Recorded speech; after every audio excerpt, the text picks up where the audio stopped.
سلامونه درنو لیدونکو، نن درته په زړه پورې کیسه لرم.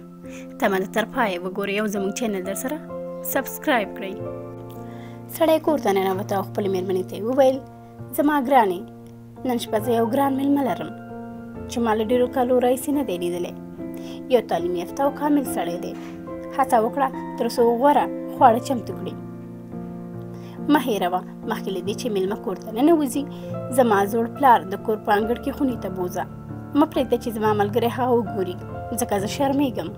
د هغه مېرمنې ورته وویل: په سترګو.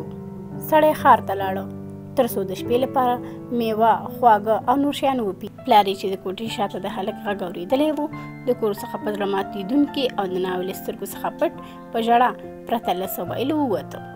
هغه نه غوښتل چې په شپه کې کور کې پاتې شي. کله چې د هغه زوی مېلمستون انګړ ته ننوته، هغه ځان سره وویل: غوره ده چې بهر لاړ شم. دا نسبتاً تیاره وه. لکه څنګه چې هغه ډېر بېوزله و، نو ټکان یې وخوړه. ناڅاپه ځوان رڼا د هغه په مخ کې ولیده. ځوان وویل: سلام پلار جانه، اجازه راکړئ چې مرسته در سره وکړم. بوډا ساه واخیسته او وویل: مننه زما زویه، خدای دې برکت درکړي. ځوان وویل: اجازه راکړئ چې مرسته در سره وکړم. بوډا ډېر زیات خوشحاله شو.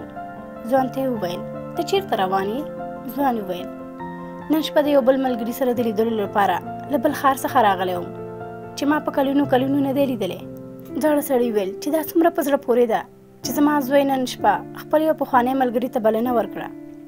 ځوان وویل: نو ولې مو کور پرېښوده او د پارک کولو پلان مو وکړ؟ بوډا ساه واخیسته او په داسې حال کې چې اوښکې په اننګو روانې وې وویل: زما زوی زما ناوې ته وویل: یاد ولره مخکې له دې چې زما ملګری زموږ کور ته راشي، زما زوړ پلار دننه خونې ته یوسه چې زما ملګری ونه ګوري، ځکه زه په خپل پلار باندې شرمېږم. له همدې امله زه له خپل زوی سره ډېره مینه لرم او نه غواړم چې هغه د خپل ملګري په مخ کې شرمنده کړم. ځوان د بوډا سړي په دې خبرو باندې زړه ماتی شو او په سترګو یې اوښکې ډنډ شوې. ځوان سړي د بوډا لاس په کلکه ونیو او هغه بوډا سړی په غېږ کې ونیو او ښکلی کړ.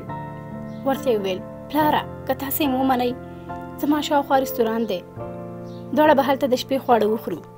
بوډا سړي ځوان ته په خواشینۍ سره وکتل، لکه څنګه چې هغه ټول عمر د داسې هلک لپاره تمه درلوده. ورته یې وویل: نه زما زویه، لاړ شه خپل ملګري وګوره، هغه به درته انتظار کوي.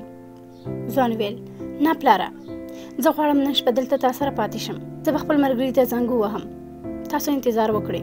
بوډا سړي ومنله او دوی دواړه د ډوډۍ لپاره رستوران ته لاړل. ځوان سړي زاړه سړي ته وکتل چې لاسونه د بېوزلۍ څخه راښکته شوي دي او نشي کولی قاشوغه خپلو خولې ته ونیسي. ځوان هلک ځورونه د پلار د نشتون له امله وه. د بوډا سره د خوړو په خوړلو کې مرسته وکړه او ډوډۍ ورته په خپلو لاسونو ورکړه. د زاړه سړي زوی او ناوې د دې صحنې په لیدلو سره ډېر زیات پښیمانه شول او د پښیمانۍ اوښکې یې تویې کړې. د هغو ظالمانه کارونه د دې لامل شو چې پلار یې له کوره ووځي تر څو د زوی شرمنده نه شي، او د هلک ملګري د پلار څخه وغوښتل تر څو د تل لپاره ورسره پاتې شي.